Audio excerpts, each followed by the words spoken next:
শহর কলকাতার ছবি তো দেখছি, তার পাশাপাশি হাওড়ার ছবি, নবান্নের চারদিক বা হাওড়া স্টেশন একটু যদি জানাও কি অবস্থা।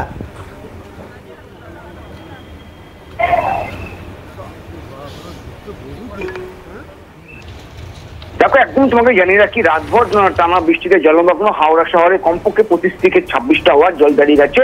এমনকি নবান্নের চারপাশে জল জমে গিয়েছে, জল ঢুকে গেছে দুর্গা পুজো প্যান্ডেলে।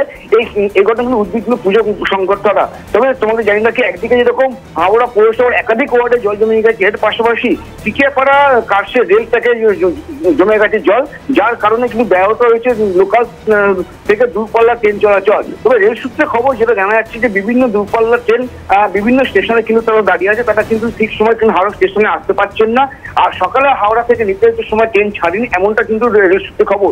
যেমন তোমাকে জানিয়ে রাখি, পুরী এবং হাওড়া এনজিবি, বন্দে ভারত এক্সপ্রেস সহ বিভিন্ন ট্রেন বিভিন্ন জায়গায় কিন্তু দাঁড়িয়েছে, তারা কিন্তু নির্ধারিত হাওড়া স্টেশন থেকে ছাড়তে পারেনি এবং লোকাল ট্রেন পরিষেবা একইভাবে কিন্তু ব্যাহত হয়েছে। তবে কম গতিতে দু একটি ট্রেন চলাচল করলেও শালিমার স্টেশনে কিন্তু সিগন্যাল সিস্টেমে খারাপ হওয়া যাওয়ার কারণে কিন্তু দূরপাল্লা সহ লোকাল ট্রেন কিন্তু এখনো পর্যন্ত সময় মতো চলছে না। তবে যুদ্ধকালীন তৎপরতা সিগন্যাল সারানোর কাজ চলছে। তবে এর পাশাপাশি তোমাকে জানিয়ে রাখি, হাওড়া পৌরসভার যে কমপক্ষে 25 থেকে 26টা ওয়ার্ড যে রাতভর টানা বৃষ্টিতে যেভাবে জল জমে গিয়েছে, তবে পৌরসভার তরফে কিন্তু পাম্পিং মেশিনের সাহায্যে কিন্তু প্রতিটি ওয়ার্ড থেকে তারা কিন্তু জল নিকাশির কাজ ইতিমধ্যে শুরু করে দিয়েছেন।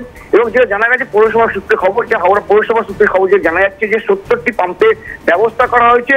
যেসব এলাকায় নিচু এলাকায় যেসব জায়গায় জল জমে গিয়েছে সেখান থেকে তারা জল নামানোর চেষ্টা করছেন পৌরসভার তরফ থেকে। একটা বিষয় জানতে চাইবো, হাওড়া স্টেশন থেকে যে বাসগুলো বিভিন্ন জায়গায় যায়, শহর কলকাতা বা অন্যান্য জায়গায়, বাস পরিষেবা কতটা এফেক্টেড হচ্ছে?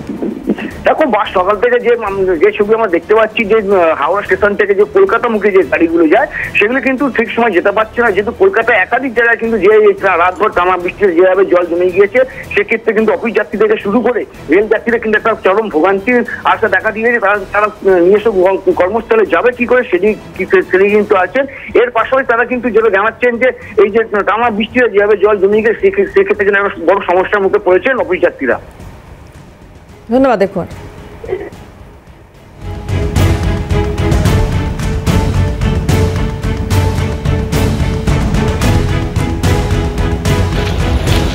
এবার পাশাপাশি একটু